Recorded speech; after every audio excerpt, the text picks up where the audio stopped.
Yes. Well, there's a friend of mine. Well, okay. I don't know if you can categorize somebody that you know as somebody who you can would say is a friend, but somebody who I became Twitter friends with, who's a professor of political science at George Washington University. And I asked her a couple days ago for her prediction on the elections yesterday, Okay. and she gave me 11 predictions for the Senate and got all 11 right. Whoa. I mean, went 11-0. She said, the Republicans were going to win these 9 seats, and these two states were going to be toss-ups, and both of those states were separated by a point. So she got all 11 right. I mean, I was dumbfounded. That's crazy. That's great. Yeah, exactly. I asked her to pick lottery numbers for me. Was it an exciting one, Mike, for you? Did you think it was a good midterm? Yeah, I mean, it was predictable. I mean, the only one that had any kind of drama, that's the thing. It's like apparently the polls were a little off, which always makes it a little more interesting because, it was supposed to be a lot closer in a lot of states. Saw was the Senate race in Virginia, which was supposed to be a 10-point win for the Democrats, and ended up the Democrat winning by 12,000 votes.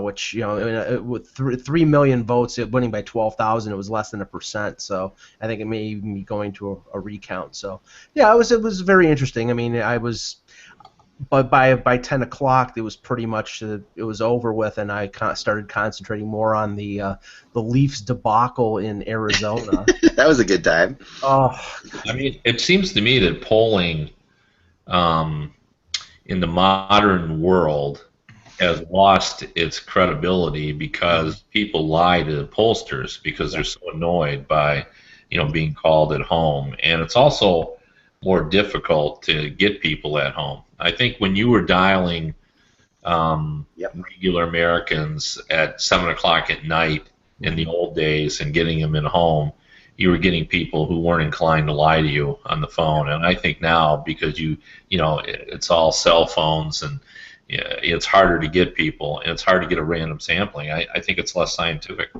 well, the level of frustration by voters is just, I think, increasing with every year. And I think I mentioned before is I received these solicitation calls from a certain, like a state senator candidate in New York, looking to find out how I was going to vote, and they called me 5 times in the span of 2 days. They actually called like during one of our webcasts.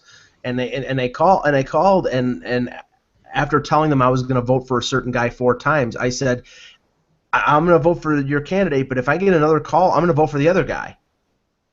I'm so fed up. You call me again, I'm voting for the other guy, and it stopped them calling. So they basically must have taken me off the list, and that stopped it. But it's frustrating. I mean, it's annoying. It's really annoying. It's like, okay, I voted for candidate. I'm going to vote for candidate X. That should be enough. Once, not 5 times. If they really want to do scientific polling, they need to go on Twitter and Facebook because that's where they bare their souls. It's the truth. I mean, Twitter is if you search for the hashtag for each candidate, you find out which has more. You probably have your winner because it's pretty much that simple. Yeah. Well, So all right, well let's get going. Kev, we got to get to the top of your head a little bit. Oh yeah, I'm sorry. Yeah. Okay, cool, excellent. All right, and all right, let's just do it. It's still the 5th of November. it is the 5th. Yes. Still Wednesday. Look at this special clock, that's supposed to that is actually, it's like one of these clocks that attaches, somehow it gets the magic time from a magic place that actually does the time all the time, And it says it's 6:09. So I'm like trying to figure out. I don't know. So that might be the time in London. Yeah, like what the hell? This is like it's world clock, never ever wrong. That's Greenwich Mean Time. That's what it is. I'll bet you anything. It's right, yeah. GMT. I'm not in Greenwich. I'm not doing the show from Greenwich today. All right, here we go. Not going to help me at all. I can't subtract 5 from that. All right, let's see. Okay, here we go. Hey, Hockey World. It's November 5th, 2014. I'm Michael Agello. I'm Kevin Allen of USA Today. And I'm Eklund, and you're watching the Hockey Buzzcast on HockeyBuzz.com.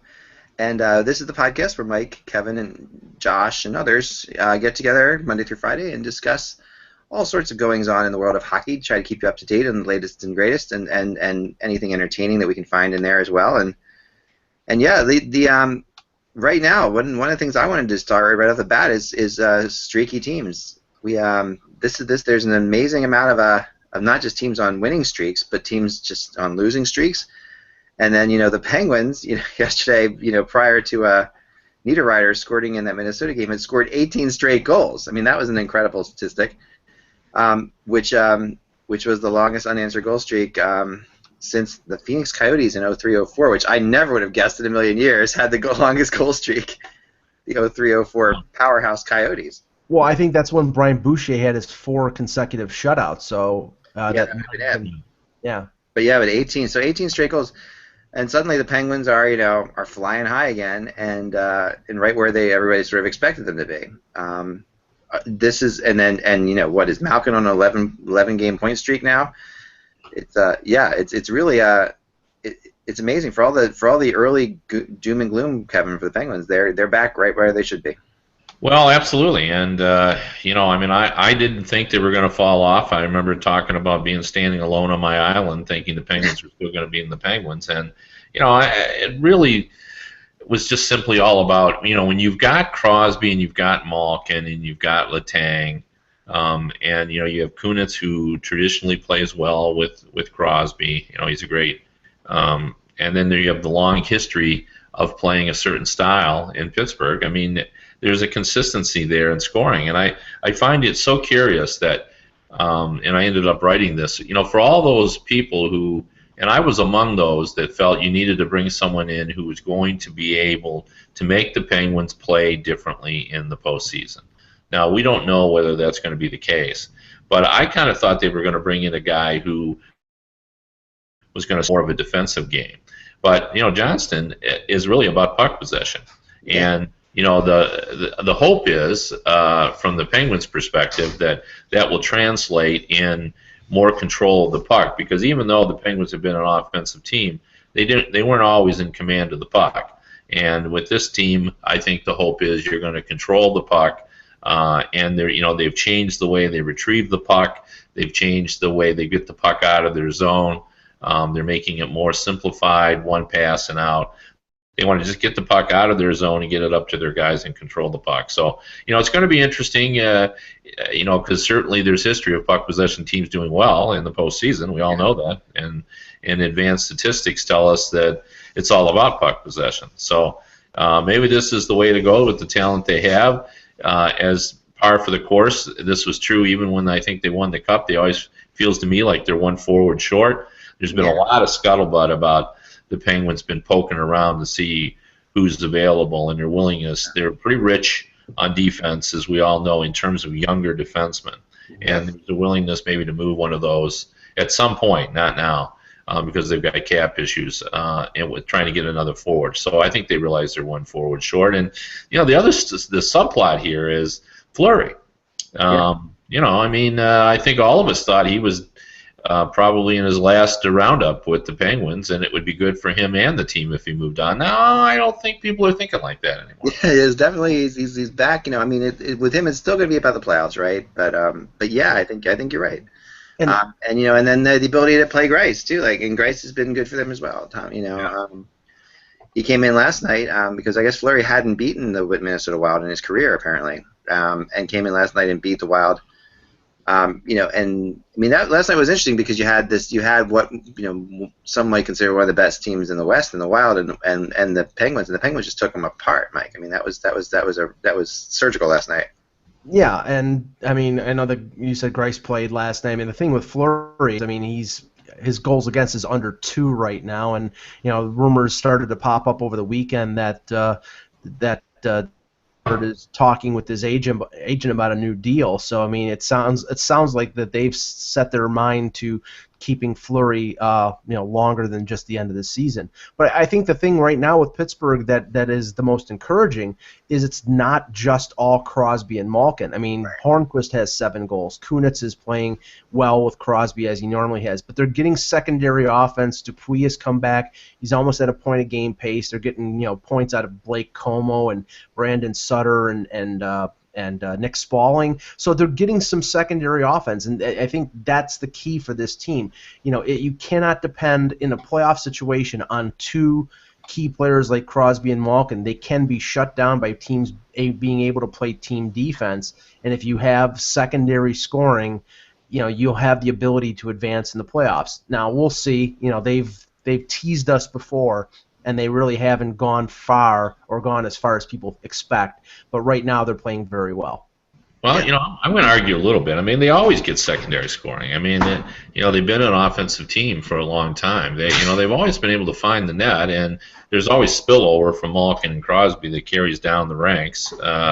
They get scoring, but it's just always a matter of the intensity of the team and their ability to keep people off the scoreboard when it counts. So, I mean, that's what I'm going to be anxious to see as they get down to the tougher games to play against the teams who can play on that gritty style. Will they be able to match that? And I think the argument from the Penguins would be now, hey, we now have an offense that's designed. I mean, if you can't match the gritty style, if you don't have a real tough team, and the best example of this for years was the Red Wings, who never had a tough guy, who never had anybody who was considered a heavy hitter, and yet they always had the puck. So they could take it. You got the other element is there's 2 kinds of toughness. There's teams dish it out, and there's just teams that can take it. And there's always a team that can take it. You can hit them and do whatever you want to Zetterberg, but he's not giving the puck up for God and our country. Yeah, that's an excellent point. And so they're a tough team, but they're tough in their ability to handle the roughness. So I guess that's what I'm looking for to the Penguins. Like they've been scoring goals for 20 years. Sure. But they've only got 1 cup to show for it. Since '91 and the back-to-back cups, and then in 2009 they finally won. Yeah, right. No, and I agree, and that's the thing with them. They all of this turmoil sometimes can turn out to be a positive thing for them. And what is going on with my shirt? And by the way, when it's in the small room, sorry, can you see that funkiness when it's in the small window? Anyway, test pattern. A normal shirt. I'm not wearing a special magical Harry Potter-esque shirt. Just for those paying attention. Anyway, this is going to be a Crosby Ovechkin show to start with. How about that? We haven't done that in a while. But let's start with Ovechkin. Becomes the all-time leading Capitals point scorer last night, passing Peter Bondra.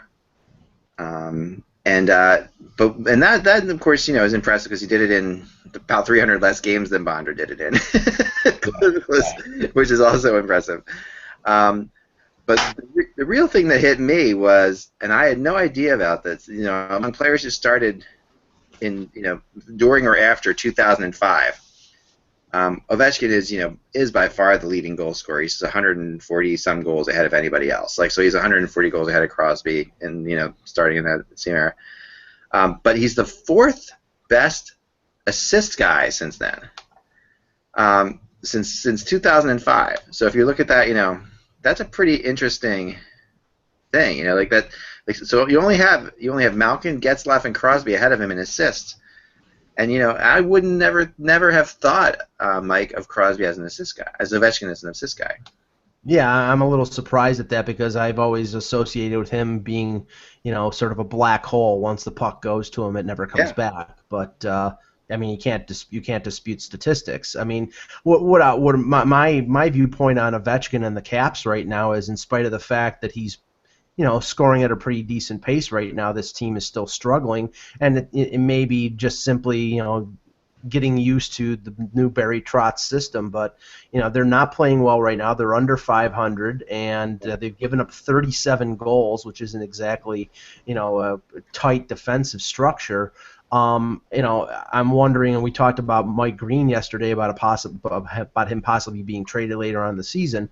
I'm wondering, if this sort of mediocrity continues, how long will it be before their GM decides to make some changes and shake up the roster a bit?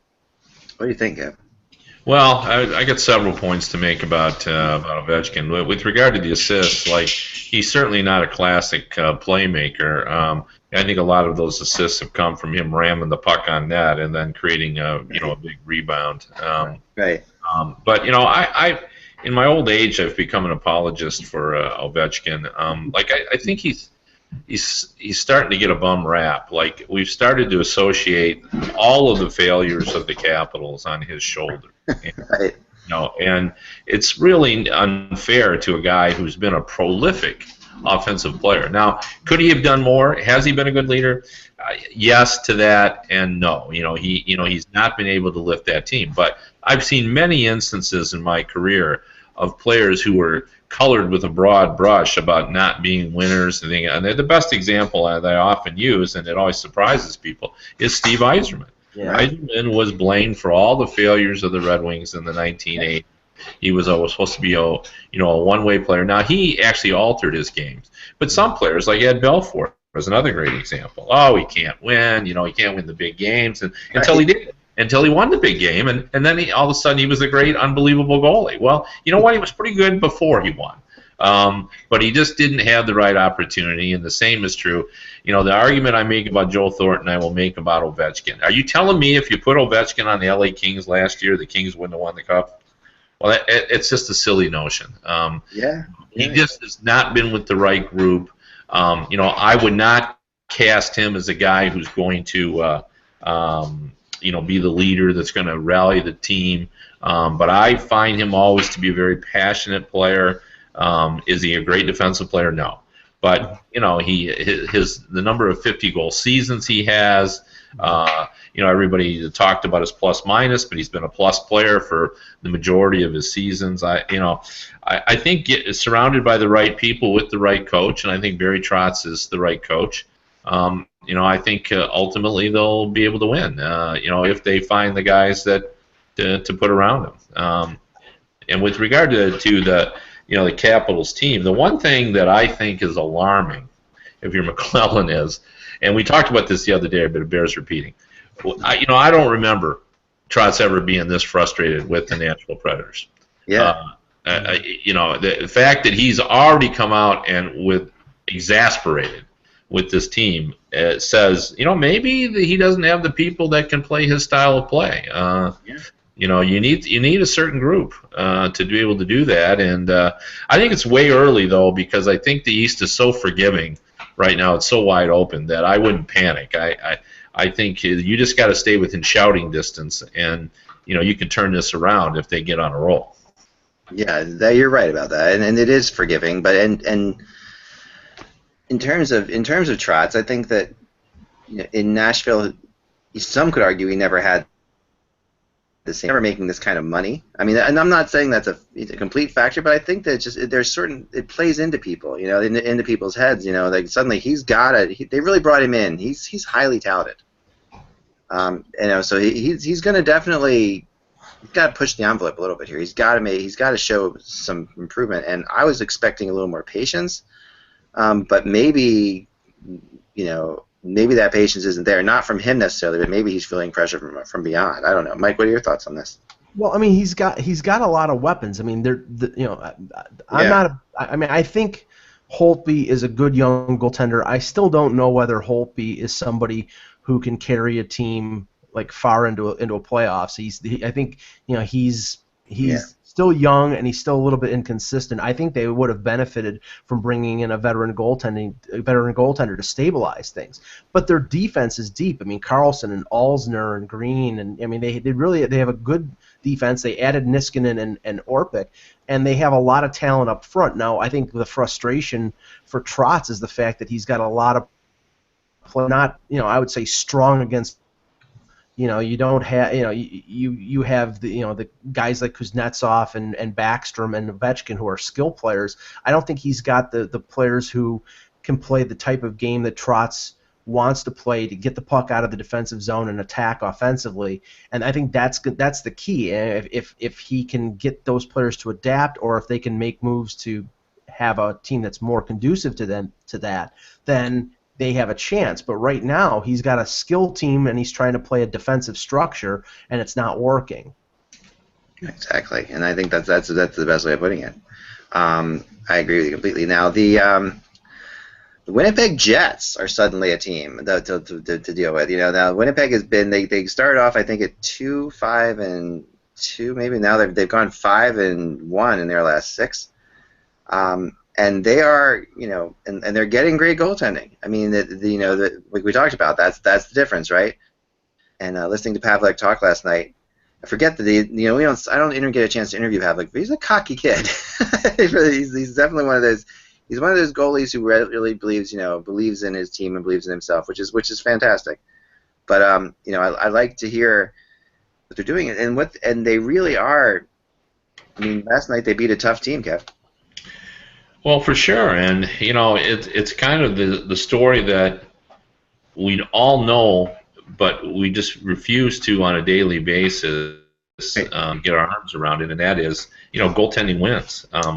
This is a team that's still struggling to score some goals, but if your goaltender is strong, I mean, look at the surprise teams around the NHL this season. Vancouver, Calgary, Nashville are the 3 biggest surprises. And what's the one thing that ties all 3 of those teams together? It's the fact they've all had strong goaltending, much better goaltending than they had last season. Hiller in Calgary, Miller in Vancouver, and Rene. And that's what's happened with Winnipeg. There's not a team. It's still a team without good secondary scoring. But when you've got Pavlik and the other night Hutchison playing at the level they're at, you've got a chance, even in the super tough Western Conference. So I still don't see that as that they've suddenly been transformed into a serious contender. But if Pavlik's going to play like that, they're going to be in the hunt. The frustrating thing from the Winnipeg point of view is that they paid Pavlik a lot of money. They signed him to that big deal with the expectation that they were going to get consistency between the pipes, and he hasn't been consistent. That's the big problem with him. I mean, his save percentage has been basically around 900, and a couple years it's been below 900, and that's not a winning proposition in the NHL. If you're going to be a playoff team, you need a goaltender to be a 910, 915, even 920 save percentage. And he's not giving that to them. So if they get the performance that they're getting out of him, they're fine. But if he goes into a slump, and that's the problem, he's had stretches where he's been a world beater, and then he's a sieve for 3 or 4 weeks. And that sort of up and down inconsistency, you can't have that if you're a playoff team. It's a central division, St. Louis, Winnipeg, and Nashville up top this division, right? So St. Louis, Nashville, Winnipeg in that order. That's something that you wouldn't have expected for sure, and it takes me to this really cool thing. I'm going to show you guys this, the Tarasenko goal, which is sort of gotten into a life of its own, which is interesting. How you never really, it's sort of transcended regular hockey. There's this website called theflippist.com, and he does these really cool flip book type things where he flips paper, old school animation. And he wrote, he did this one about that insane goal by Tarasenko that forced me to make a flip book, even though I don't watch hockey. So this is it. It's pretty cool. Check this out. So it's like, oh, isn't that cool?